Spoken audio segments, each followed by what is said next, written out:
नमस्कार साथियों, ज्ञान मित्रा में आप सबका स्वागत है। तो आज हम लोग देखने वाले हैं आरआरबी ग्रुप डी का जो आंसर किया आया है 2 दिसंबर 2025 का सेकंड शिफ्ट का। ठीक है, तो चलिए वीडियो को शुरू करते हैं।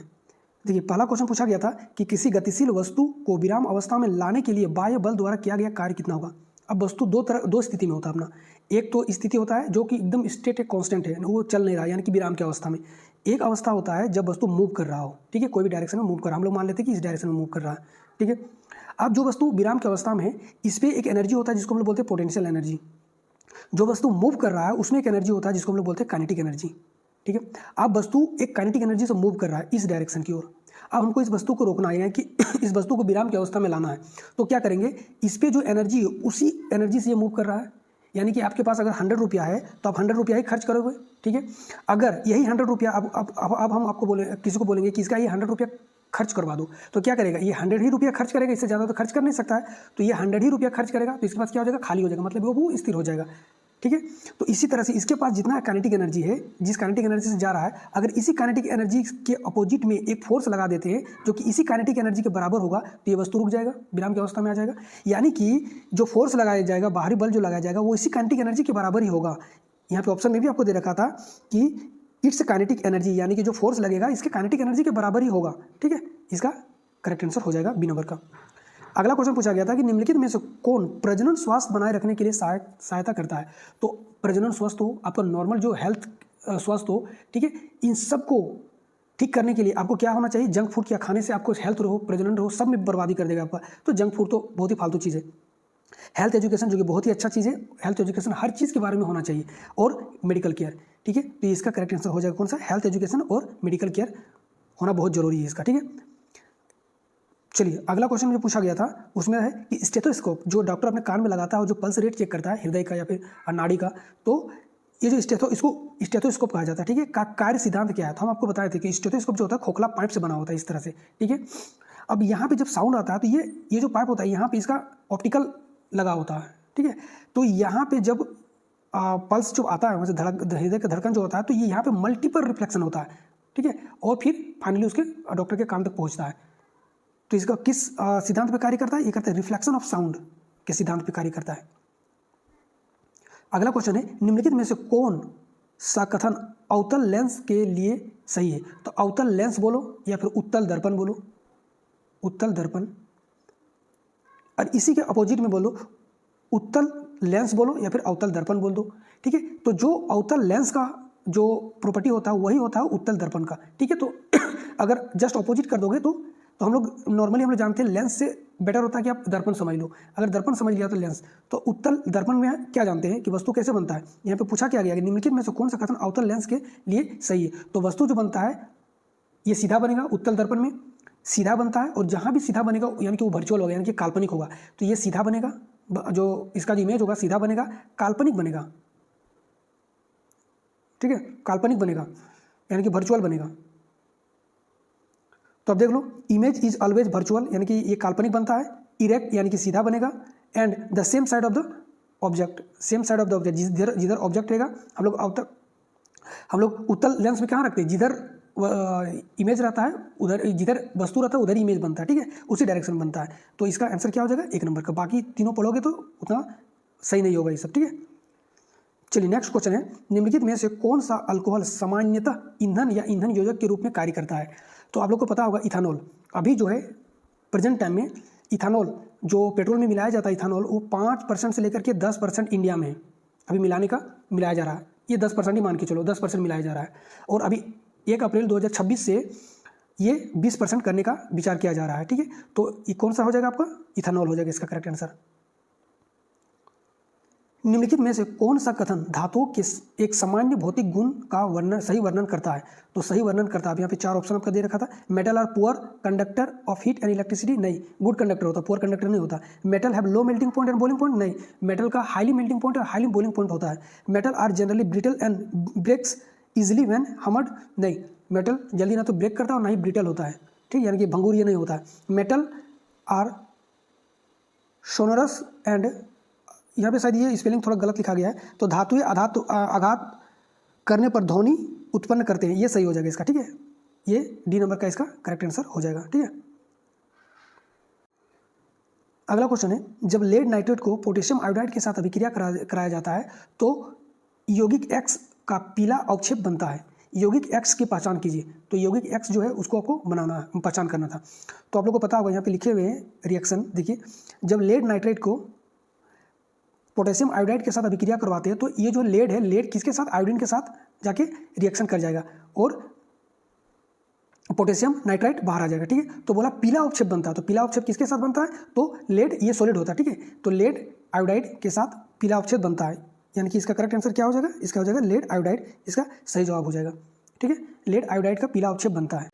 अगला क्वेश्चन है, एथेनॉल जल के साथ किस क्रियात्मक समूह की उपस्थिति के कारण मिश्रणीय है, यानी कि जो इथेनॉल है, इथेनॉल इज मिसेबल, मिश्रण होता है किसके साथ, जल के साथ पूरी तरह से मिक्स हो जाता है इथेनॉल, किस क्रियात्मक समूह की उपस्थिति के कारण। ठीक है, ये क्वेश्चन आपसे पूछा गया था कि किस क्रियात्मक समूह के कारण इथेनॉल जो जल में पूरी तरह से घुल जाता है, तो किसके कारण होता है, तो OH यानी कि अल्कोहल के साथ। और अल्कोहल जो होता है OH, इसी को बोला जाता है हाइड्रोक्सिल ग्रुप। ठीक है, इसका A नंबर का करेक्ट आंसर हो जाएगा। नेक्स्ट क्वेश्चन पूछा गया था कि एड्रेनलिन के बारे में निम्नलिखित में से कौन सा कथन गलत है। अच्छा, एड्रेनलिन है क्या, तो एक हार्मोन है और ये निकलता कहाँ से, तो किडनी के दोनों किडनी पे एक हम लोग का ग्लैंड होता है जिसको बोला जाता है एड्रेनलिन ग्लैंड, और उसी से निकलता है एड्रेनलिन हार्मोन। ठीक है, अब यही पूछा गया कि एड्रेनलिन हार्मोन जो है उसके बारे में कौन सा कथन गलत है। तो देखिए, it reduces blood supply to the digestive system and it direct towards the skeletal muscles. तो ये जो डाइजेस्टिव सिस्टम है वहाँ पे ब्लड का सप्लाई को जाने से रोकता है और ये मोड़ देता है, कहाँ पे ले जाता है, स्केलेटल मसल्स की ओर ले जाता है। ये कथन सही है। ठीक है, it helps the body respond to stress and emergency. तो ये जो है ना, शरीर को ये हेल्प करता है, कब जब स्ट्रेस में होता है और जब इमरजेंसी में होता है। ट्रिगर्ड करता है क्या, फाइट एंड फ्लाइट, इसी को बोला जाता है फाइट एंड फ्लाइट हार्मोन। ठीक है, यानी कि जब अचानक से कहीं झगड़ा हो गया या फिर आपके पीछे कोई शेर दौड़ने लगा तो क्या होता है, अब जान लेके भागते हो। रीजन क्या रहता है, ये फाइट और एड्रेनल ग्लैंड एक्टिवेट हो जाता है और उसमें एड्रेनलिन हार्मोन स्रावित होने लगता है। ठीक है, जिस कारण से। इसके बाद तीसरा नंबर में पूछा गया था, इट इंक्रीजेज हार्ट रेट, जो कि बिल्कुल सही है, हार्ट रेट को इंक्रीज करता है, एंड ब्रीथिंग रेट को भी इंक्रीज करता है, to supply more oxygen to the muscles. ठीक है, ये भी कथन सही है, ये भी कथन सही है, ये भी कथन सही, तीनों ही सही है। लेकिन यहाँ पे देखिए, यहाँ पे क्या लिख दिया है कि नॉर्मली आप इसी को पढ़ते तो आपको समझ में आ जाता कि इट प्रमोट्स डाइजेशन कभी भी एड्रेनलिन नहीं करता है। डाइजेशन के लिए जो है लीवर होता है, जो ग्लैंड पार्टिसिपेट करता है वो होता है लीवर, पैनक्रियास, और कौन करता है, एक स्टमक में भी जो होता है ग्लैंड जो, वो सब होता है, और जो टंग में जो होता है लार ग्रंथि जिसको बोलते हैं वो, ये सब करता है। एड्रेनलिन से कोई भी ऐसा हार्मोन नहीं निकलता है जो कि, और सबसे प्लस बात की, हार्मोन्स जो होता है वो कभी भी डाइजेशन में भाग नहीं लेता है, जूस और एंजाइम लेता है। जूस और एंजाइम जो होता है वो भाग लेता है किसमें, डाइजेशन में, ना कि हार्मोन भाग लेता है। ठीक है, तो यहीं पे गलत ये हो गया कि ये तो एक हार्मोन है, ये गलत हो गया यहीं पे। ठीक है, तो यानी कि D नंबर का इसका करेक्ट आंसर हो जाएगा। अगला क्वेश्चन है, धूमीकरण फ्यूमिगेशन खाद्यान्नों को सुरक्षित भंडारण के लिए कैसे सहायक है। तो देखिए, धूमीकरण जो होता है वो एक प्रोसेस होता है जिसमें खाद्यान्नों यानी कि जो अनाज होता है उसको एक हम लोग गोडाउन में रख देते हैं और ये लंबे समय तक के लिए रखते हैं। अब इतना समय तक के लिए नॉर्मली अगर इसे छोड़ दिया जाए तो ये क्या होगा, कीड़ा लग जाता है, घुन लग जाता है, दीमक लग जाता है, अनाज पूरी तरह से बर्बाद हो जाता है। इसी के कारण धूमीकरण किया जाता है। इसमें क्या होता है, बंद गोदाम जो होता है उसमें फॉस्फिन नाम का एक जहरीला गैस को छोड़ा जाता है उसमें। ठीक है, जिससे क्या होता है ना कि किसको, जो कीटाणु होता है, घून होता है और उसके अंडे होता है, या फिर कीटाणु का किसी भी स्टेज का, किसी भी चरण का जो कीटाणु जो होता है वो कई चरणों में होता है। ठीक है, लार्वा चरण हो गया, सारे जितने भी चरण है सबको खत्म करके इसको सुरक्षा प्रदान करता है। ठीक है, खाद्यान्नों को सड़ने से या फिर सड़ने से बोल रहे, इसका जो कीटाणु लगने से इसको रोक देता है। इसका आंसर क्या हो जाएगा, इसका आंसर हो जाएगा it kills pests and insect that could otherwise damage stored grain. ठीक है, इसका आंसर क्या हो जाएगा, A नंबर का हो जाएगा। चलिए, नेक्स्ट क्वेश्चन पूछा गया था कि एल्डिहाइड में कौन सा क्रियात्मक समूह उपस्थित होता है। अच्छा, एल्डिहाइड के बारे में पूछा गया है और आप लोग को पता होगा एल्डिहाइड क्या होता है, आप लोग 10th में भी पढ़ेंगे, CHO होता है। ठीक है, एल्डिहाइड का क्या होता है, CHO होता है। जैसे कि हम लोग अभी जस्ट पढ़े अल्कोहल का क्या होता है, OH होता है। ठीक है, यहाँ पे देर भी रखा है। तो चलिए, ये जो क्रियात्मक समूह जो फंक्शनल ग्रुप है आप लोग से पूछा जा रहा है, यहाँ पे हम मोस्ट इंपॉर्टेंट जो 20 है, जो हर बार एग्जाम में पूछा गया है, इस सब के बारे में यहाँ पे 20 को हम बता दिए, इससे बाहर नहीं जाना चाहिए आई थिंक। ठीक है, देखो OH ये हो जाएगा क्या, जो अभी पूछा गया था आप लोग से, हाइड्रोक्सिल ग्रुप जो ऊपर में पूछा गया था। उसके बाद एल्डिहाइड जो अभी आपसे पूछा गया है इस क्वेश्चन में। ठीक है, फिर कीटोन ग्रुप जिसको बोलते हैं C++O, फिर कार्बोक्सिल ग्रुप COOH, फिर ester group COOH, ether O, amine समूह, तो एमीन समूह NH3 होता है जिससे अमोनिया बनता है। ठीक है, NH2 होता है, ठीक माफ कीजिएगा, एमाइड समूह, ठीक है, नाइट्रेट समूह। तो इस तरह से हम 20 पूरा लिखवा दिए हैं। सबको पढ़ना भी काफ़ी लंबा हो जाएगा वीडियो, ये देख लीजिएगा आप लोग। ठीक है, इसको लिख लीजिए या फिर आप लोग इसको इसको हम हो सके तो डाल देंगे, पूरा PDF जितना है ना सब हम अपना टेलीग्राम में डाल देंगे और टेलीग्राम की लिंक भी दे देंगे नीचे में। चलिए, न्यूरॉन का कौन सा भाग नाभिक की ओर कोशिका द्रव को समाहित करता है? तो देखिए, न्यूरॉन जो होता है ना कई पार्ट से मिलकर बना होता है, ठीक है। न्यूरॉन जो है, और न्यूरॉन होता क्या है, तो जो हम लोग का जो ये नर्वस सिस्टम है, नर्वस सिस्टम का एक सेल होता है न्यूरॉन, ठीक है। अब यही पूछा गया है कि जिसमें नाभिक यानी कि जो नाभिक होता है, जिसका केंद्रक होता है, और जो कोशिका साइटोप्लाज्म जो होता है, ये कहाँ पे होता है ये बताना। तो अब देखिए, सबसे पहले तो आप लोग को जानना होगा कि न्यूरॉन का स्ट्रक्चर एक बना लेते हैं, ठीक है। पेन दूसरा ले लेते हैं, थोड़ा सा इसमें छोटा बन ही नहीं रहा है।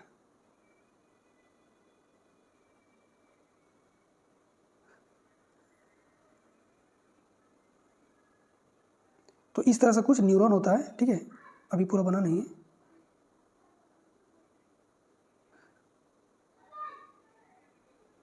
इसमें इस तरह से ब्रांचेज होता है, ठीक है। फिर यहाँ से भी इस तरह से ब्रांच निकला हुआ रहता है, यहाँ से भी इस तरह से ब्रांच निकला हुआ रहता है। तो ये, और यहाँ पे एक न्यूक्लियस होता है, ठीक है।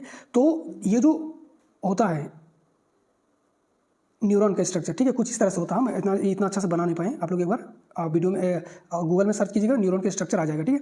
तो सबसे पहले जो सिग्नल को, इलेक्ट्रिक पल्स सिग्नल को जो लेता है, सबसे पहले वो यहाँ पे आता है, ठीक है। ये जो रेसा रेसा जैसा है ना, ब्रांचेस टाइप का, इसमें इसी को बोला जाता है डेंड्राइट, ठीक है। यहाँ पे लिखा हुआ है, इसी को बोला जाता है डेंड्राइट।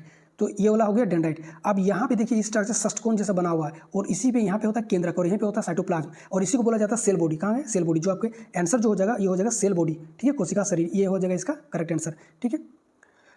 उसके बाद एक इस तरह से जो इसका टेल जैसा स्ट्रक्चर था, जिसमें इस तरह से स्ट्रक्चर बना हुआ था, ठीक है, इस तरह से आपका स्ट्रक्चर बना हुआ था। तो इसको जो ये जो पाइप जैसा है अंदर में, इसको बोला जाता है एक्सॉन, ठीक है। और ये जो इस तरह से जो चपटा चपटा स्ट्रक्चर होता है, इसको बोला जाता है माइलिन सिथ,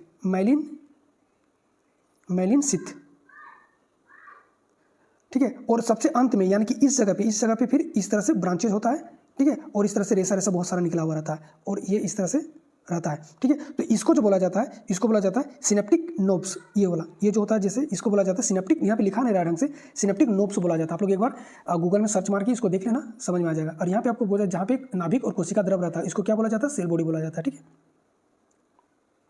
चलिए, अगला क्वेश्चन है, एक पुरुष का एक छोटा शल्य चिकित्सीय उपचार किया जाता है, ठीक है, यानी कि ऑपरेशन किया जाता है, जो शुक्राणुओं को वीर्य के साथ मिलने से रोकता है। यानी कि एक पुरुष है, उसको एक ऑपरेशन किया जाता है। इस ऑपरेशन में क्या होता है कि इसको ऐसा ऑपरेशन किया जाता है कि जो इसका शुक्राणु है वो वीर्य में ना मिले, यानी कि जो उसका शुक्राणु है और वीर्य में ना मिले, ठीक है, ये चीज़ को रोकता है। उसको क्या बोला जाता है? तो यहाँ पे सीधा सीधा बोला गया कि पुरुषों में जो क्या बोलते हैं, नसबंदी होता है, उसको क्या बोलता है? तो उसको बोला जाता है वैसेक्टोमी, हम बताए थे, ठीक है। इसमें क्या किया जाता है कि जो भास डिफेंस होता है, वैसेक्टोमी होता है, इसी के नाम से पड़ा है। और इसमें जो भास डिफेंस होता है, यानी कि शुक्र वाहिका होता है, उसको काट के इस तरह से जो टेस्टिकल होता है, यहाँ से जो निकलता है इस तरह से, तो इसको और इसको काट के और इसको मोड़ के बांध दिया जाता है। यानी कि अब जो है ये जो स्पर्म है वो जाके के ये शुक्राणुओं के साथ नहीं मिलेगा, ठीक है। यानी कि जो स्पर्म है वो, ये जो शुक्राणु इधर से आएगा वो स्पर्म में नहीं मिलेगा, ठीक है। स्पर्म कई सारी चीज़ों से मिलकर बना होता है, ठीक है। तो स्पर्म अब इसमें जाएगा ही नहीं। अब जब जाएगा ही नहीं तो यहाँ पे अब कोई चांस नहीं होता कि बच्चा पैदा होगा, ठीक है। तो ये होता है और इसी को बोला जाता है वैसेक्टोमी। और ये कहाँ पे इसको किसको बांध दिया जाता है? काट के भास डिफेंस को बांध दिया जाता है काट के, ठीक है। चलिए, अगला क्वेश्चन है, निम्नलिखित में से कौन सा स्मूथ इंडोप्लाज्मिक रेटिकुलम का कार्य है? स्मूथ इंडोप्लाज्मिक रेटिकुलम का कार्य है, तो ये क्या करता है? ये लिपिड बनाता है और ये सफाई का काम करता है। यानी कि यहाँ पर कहाँ गया, मैन्युफैक्चर ऑफ लिपिड, ठीक है, ये लिपिड का। और रफ इंडोप्लाज्मिक रेटिकुलम क्या करता है? तो ये वो प्रोटीन को बनाता है, ठीक है। यहाँ पे देख लीजिए, लिखे स्मूथ इंडोप्लाज्मिक रेटिकुलम और रफ इंडोप्लाज्मिक रेटिकुलम कोशिकाओं के दो महत्वपूर्ण अंगक है। रफ इंडोप्लाज्मिक रेटिकुलम के सतह पे छोटे छोटे दाने होते हैं जिसको राइबोसोम कहा जाता है, और ये प्रोटीन का सिंथेसिस करता है और फोल्डिंग करता है। जबकि स्मूथ इंडोप्लाज्मिक रेटिकुलम पर कोई भी दाना नहीं होता, यानी कि उसमें राइबोसोम नहीं होता है, ठीक है। और ये क्या करता है? लिपिड और स्टेरॉइड का निर्माण करता है, ये डिटॉक्सिफिकेशन का भी काम करता है, ठीक है। और कैल्शियम आयन का संग्रहण करने का काम करता है। तो यहाँ पे ये क्या करता है? लिपिड को करता है और फैट को करता है, ठीक है, संशोधित। नेक्स्ट क्वेश्चन है, एक वस्तु सीधी रेखा में परिवर्तित वेग के साथ चल रहा है, यानी कि एक्सेलरेशन समय के साथ चेंज हो रहा है। 10 सेकेंड में उसका विस्थापन 50 मीटर है, उसका वेग क्या हुआ, यानी कि वेलोसिटी क्या हो जाएगा? तो हम लोग को पता है वेलोसिटी बराबर क्या होता है कि टोटल डिस्प्लेसमेंट, या तो लिखा हुआ है यार, वेलोसिटी बराबर क्या होता है कि total displacement divided by total time. और यहाँ पे मेरे पास टोटल डिस्प्लेसमेंट कितना हो रहा है, तो टोटल डिस्प्लेसमेंट हो रहा है मेरे पास 50 मीटर का। तो total displacement divided by total time कितना है मेरे पास 10, यानी कि काट देंगे तो इसको कितना बचेगा 5 मीटर पर सेकेंड। इसका करेक्ट आंसर हो जाएगा। अगला क्वेश्चन पूछा गया था कि अवतल दर्पण के लिए मुख्य अक्ष के ऊपर प्रतिबिंब की ऊंचाई डैश होती है। अवतल दर्पण के लिए मुख्य अक्ष के ऊपर प्रतिबिंब की ऊंचाई क्या होती है? प्रतिबिंब की ऊंचाई क्या होती है? मुख्य अक्ष पे प्रतिबिंब की ऊंचाई क्या होती है? अच्छा देखिए, ये अवतल दर्पण की बात किया गया। अवतल दर्पण में अगर हम कहीं पे वस्तु रखते हैं तो इस वस्तु के हिसाब से ही हम लोग बता सकते हैं कि प्रतिबिंब कहाँ बनेगा। यानी कि 1 नंबर में आपको वही चीज़ लिखा गया है, depends on the object position. ठीक है, यानी कि अगर हम वस्तु को अनंत पे रख रहे हैं तो अवतल दर्पण पे कहाँ पे बनेगा? फोकस पे बनेगा उसका प्रतिबिंब। अगर हम वस्तु को फोकस अनंत और सेंटर ऑफ कर्वेचर के बीच में रख रहे हैं, इधर कहीं पे रख रहे हैं, तो ये कहाँ बनेगा? ये फोकस और सेंटर ऑफ कर्वेचर के बीच में इसका इमेज बन जाएगा। अगर हम वस्तु को सेंटर ऑफ कर्वेचर पे रख रहे हैं तो इमेज कहाँ बनेगा? सेंटर ऑफ कर्वेचर पे ही बनेगा। इसी तरह से अगर हम वस्तु को सेंटर ऑफ कर्वेचर और फोकस के बीच में रख रहे हैं तो वस्तु कहाँ बने? इमेज कहाँ बनेगा? इमेज बनेगा अनंत और सेंटर ऑफ कर्वेचर के बीच में कहीं पे बनेगा। अगर हम वस्तु को फोकस पे रख रहे हैं यानी कि प्रतिबिंब कहाँ बनेगा? अनंत पे बनेगा। और अगर हम वस्तु को फोकस और पोल पे रख रहे हैं तो प्रतिबिंब कहाँ बनेगा? तो ये अपोजिट बनेगा, यानी कि दर्पण के बाहर बनेगा, पीछे की ओर बनेगा, बड़ा बनेगा और वर्चुअल बनेगा। ठीक है, तो ये सब डिपेंड करता है कहाँ पे? हर एक वस्तु के पोजीशन पे डिपेंड करता है कि इमेज कहाँ पे बनेगा। इसका आंसर क्या हो जाएगा? Depends on object position. इसका करेक्ट आंसर हो जाएगा। अगला क्वेश्चन है, निम्नलिखित में से कौन सा एक ऐसा विलयन की सही पहचान करता है जिसमें विलय और विलायक दोनों तत्व हो और विलयन समांगी हो? निम्नलिखित में से which of the following correctly identify a solution where the solute and solvent are both elements and the solution is homogeneous?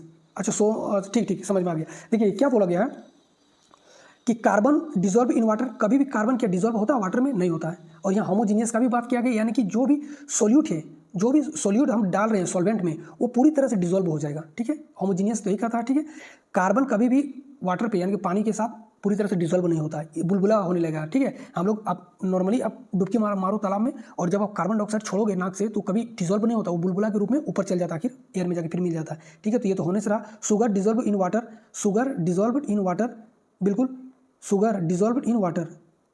Iron field mixed with sulphur, oxygen mixed with nitrogen and air. कौन सा विलयन की सही पहचान है जिसमें विलय और विलायक दोनों तत्व है? दोनों तत्व है। ठीक है, हम यहाँ पे शुगर ये भी था होमोजेनियस, बट ये नहीं हो सकता है। और यहाँ पे वो ना दोनों तत्व है, तो तत्व कौन कौन है? देखो तो तत्व यहाँ पे ऑक्सीजन है जो कि मिक्स हो जाता है नाइट्रोजन एंड एयर में। ठीक है, इसका करेक्ट आंसर क्या हो जाएगा? डी नंबर का। यहाँ पे बोल दिया कौन सा तत्व है, एलिमेंट है। सीधा बात किया गया एलिमेंट का। शुगर जो है ना C6H12, ये तो ग्लूकोज का आ जाता है, ये तो पूरा एक मोलिक्यूल बन जाता है, ये तो होने से रहा। ठीक है, इसका कौन दोनों एलिमेंट बोला गया, तो ऑक्सीजन मिक्सड होता है जब किसमें? नाइट्रोजन एंड एयर में। ये करेक्ट आंसर हो जाएगा। देखो कैसा क्वेश्चन को घुमाया था इसमें। ठीक है, इसका डी नंबर का आंसर हो जाएगा। विषम मिश्रण यानी कि हेट्रोजीनियस, निम्नलिखित में से कौन सा कथन सही है? मतलब हेट्रोजीनियस के बारे में कौन सा कथन सही ये बोला गया। अब हेट्रोजीनियस क्या होता है? जिसमें सोल्यूट और सॉल्वेंट मिलता नहीं, मिक्स नहीं होता पूरी तरह से। ठीक है, उसको हम लोग बोलते हैं हेट्रोजीनियस। अब देखो पढ़ो इसमें, the component is the same through out, यानी कि पूरी तरह से घुल जाता है, बिल्कुल नहीं। It behaves like a compound, बिल्कुल भी नहीं, ये भी हट जाएगा। The components can not be separated, नहीं, हम लोग हेट्रोजीनियस में कर सकते हैं तो ये भी नहीं होगा। It individual substances retain their property, देखो क्या बोला गया है कि इसके जो घटक होता है, इसके जो घटक पदार्थ होता है वो अपने गुण को बनाए रखता है। यानी कि जो हम लोग डालेंगे, अगर मान लेते पानी में हम लोग रेत को डाल देंगे तो रेत घुलेगा नहीं, यानी कि वो अपने गुण को बनाए हुए अभी भी। यानी कि इसका कौन सा आंसर सही हो जाएगा? इसका आंसर हो जाएगा डी नंबर का सही। ठीक है, ये होता है हेट्रोजीनियस। नेक्स्ट क्वेश्चन पूछा गया था कि कोशिका नाभिक में उपस्थित डीएनए निम्नलिखित में से किस पदार्थ के निर्माण के लिए सूचक होता है? किस पदार्थ के निर्माण? फ्रुक्टोज करता नहीं, लिपिड करेगा ना, प्रोटीन करता है। इसका आंसर क्या हो जाएगा? प्रोटीन। नेक्स्ट क्वेश्चन है, विद्युत क्षेत्र रेखाओं के बारे में निम्नलिखित में से कौन सा कथन सही है? तो विद्युत क्षेत्र रेखाएं के बारे में कौन सा कथन सही? They can form closed loop, they start on negative charge and end with positive charge, they are always straight line. और पूछा किसके? विद्युत क्षेत्र के बारे में, रेखा के बारे में पूछा गया है। और नेक्स्ट में पूछा गया, बोला है दे नेवर इंटरसेक्ट। ठीक है, तो विद्युत लाइन जो होता है वो कभी भी अपने आप को इंटरसेक्ट नहीं करता है। ठीक है, जैसे कि मैग्नेटिक जो रेज होता है, मैग्नेटिक जो लाइन होता है वो भी कभी अपने आप को इंटरसेक्ट नहीं करता है। सेम इसी तरह से विद्युत जो इलेक्ट्रिक फील्ड जो लाइन होता है, इलेक्ट्रिक विद्युत क्षेत्र रेखा जो होता है वो भी अपने आप को कभी भी इंटरसेक्ट नहीं करता है, ठीक है। ये हो जाएगा इसका करेक्ट आंसर, कौन सा, डी नंबर का।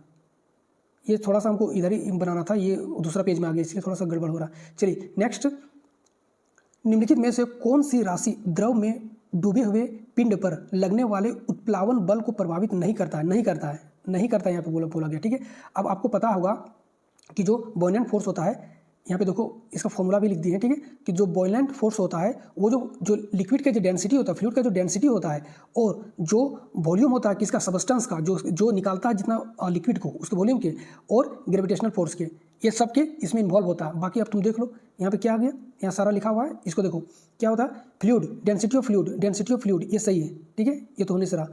और यहाँ पे बोला गया है फोर्स, क्वेश्चन में क्या बोला है, निम्नलिखित में से कौन सी राशि द्रव में डूबे हुए पिंड पर लगने वाले उत्प्लावन बल को प्रभावित नहीं करता है, अच्छा नहीं करता है, तो ये तो करता है, यहाँ पे देख लो फ्लूइड, ये तो पलाई वाला हो जाएगा। Volume of displaced fluid, volume of displaced fluid, ठीक है, ये भी होता है। ग्रेविटेशनल एक्सेलरेशन, बिल्कुल ये भी होता है gravitational acceleration. Density of object, density of object नहीं होता है, ठीक है, डेंसिटी फ्लूइड का डेंसिटी होता है, ना कि ऑब्जेक्ट का डेंसिटी होता है। यहाँ पे पूरा साफ साफ लिखा हुआ है फ्लूइड का डेंसिटी, ऑब्जेक्ट का डेंसिटी नहीं। इसका करेक्ट आंसर क्या हो जाएगा, डी। इसीलिए हम इसका फॉर्मूला भी लिख दिए हैं कि आप लोग एक बार फॉर्मूला देख लो बढ़िया से, ठीक है।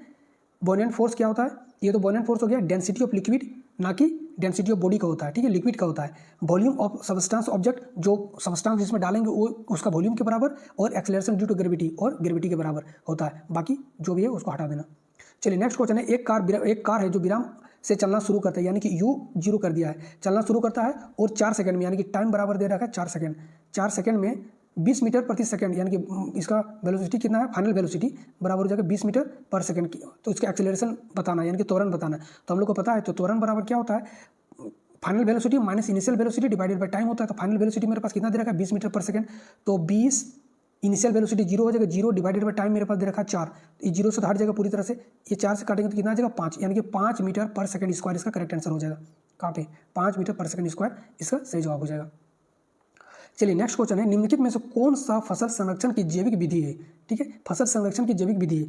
तो जैविक विधि बोला है, एक अजैविक विधि जिसमें हम लोग पेस्टिसाइड जो भी केमिकल यूज करते हैं। जैविक विधि में क्या होता है, इंट्रोड्यूसिंग पेस्ट प्रोडक्ट्स, ठीक है, ये इसका करेक्ट आंसर हो जाएगा। अगला क्वेश्चन है, विद्युत धारा को इस प्रकार व्यक्त किया जाता है। तो विद्युत धारा जो है, यानी कि इलेक्ट्रिक करंट को किस प्रकार व्यक्त किया जाता है, आप लोग को बताना है। आप अगर एकदम ये डिफिनेशन से क्वेश्चन पूछा गया था आप लोग को, अगर आप लोग को डिफिनेशन पता होगा कि rate of flow of electron, यही होता है इलेक्ट्रिक करंट का परिभाषा, rate of flow of electric current, इसका करेक्ट आंसर हो जाएगा। डिफिनेशन से पूछ दिया उठा क्वेश्चन तो। चलिए नेक्स्ट क्वेश्चन पूछा गया था कि जब किसी पदार्थ का तापमान बढ़ता है तो उसके घनत्व क्या होता है।